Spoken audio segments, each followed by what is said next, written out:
थानेसर विधानसभा में अब की बार किस पार्टी का नेता बनेगा किंग? क्या बीजेपी अब की बार लगा पाएगी हैट्रिक?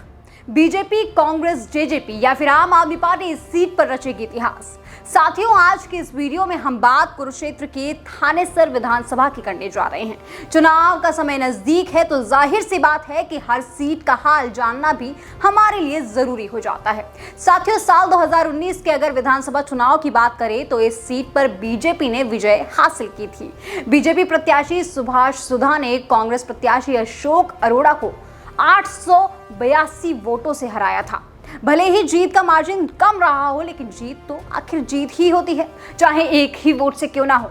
वर्तमान की बात करें तो प्रदेश में पूरी तरह से चुनावी बिगुल बच चुका है। थानेसर विधानसभा सीट से भी अलग अलग पार्टियों के कई नेता चुनावी ताल ठोक रहे हैं। वर्तमान में बीजेपी विधायक और राज्य मंत्री भी हैं सुभाष सुधा, वो भी एक बार फिर से इस सीट से चुनाव लड़ना चाहते हैं। तो वहीं जयप्रकाश उर्फ डीडी शर्मा ने भी अपना चुनावी प्रचार तेज कर दिया है। डीडी शर्मा भी बीजेपी टिकटार्थियों की रेस में आते हैं। जेजेपी से योगेश शर्मा और आम आदमी पार्टी से सुमित हिंदुस्तानी इस सीट से चुनाव लड़ने के इच्छुक दिखाई दे रहे हैं। तो वहीं कांग्रेस से लगभग अब की बार भी इस सीट से अशोक अरोड़ा ही चुनाव लड़ सकते हैं। बीजेपी के टिकटार्थियों की संख्या ज्यादा होने के चलते इस सीट पर बीजेपी को ज्यादा मत्थापच्ची करनी पड़ सकती है, क्योंकि वर्तमान में मौजूदा विधायक भी बीजेपी का ही है। तो वहीं पंडित डीडी शर्मा भी इस सीट के लिए खूब मेहनत कर रहे हैं। कांग्रेस की अगर बात करें तो इस सीट पर अशोक अरोड़ा की ही सबसे मजबूत उम्मीदवार के तौर पर देखे जा रहे हैं। अशोक अरोड़ा की गिनती हरियाणा के वरिष्ठ नेताओं में भी की जाती है।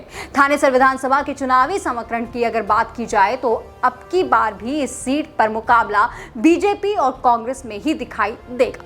थोड़े ही वोटों से हार जाने के चलते कांग्रेस ने जरूर इस सीट पर अपने डैमेज को कंट्रोल करने की कोशिश जरूर की होगी। वहीं वर्तमान में हरियाणा के सियासी समीकरण भी कांग्रेस के पक्ष में ज्यादा दिखाई दे रहे हैं, जिसका फायदा कांग्रेस के हर नेता को मिलता दिखाई देगा। वहीं बीजेपी इस सीट पर अगर कोई नई चाल चलती है तो स्थिति पलट भी सकती है।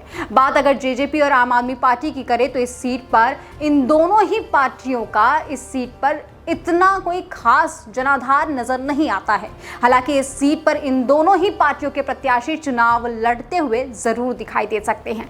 फिलहाल सभी पार्टी के नेता इस सीट पर अपनी अपनी जीत का दम भरते नजर आ रहे हैं, लेकिन थानेसर विधानसभा का ताज किसके सर पर सजेगा, ये तो आगे आने वाला भविष्य ही बता सकता है।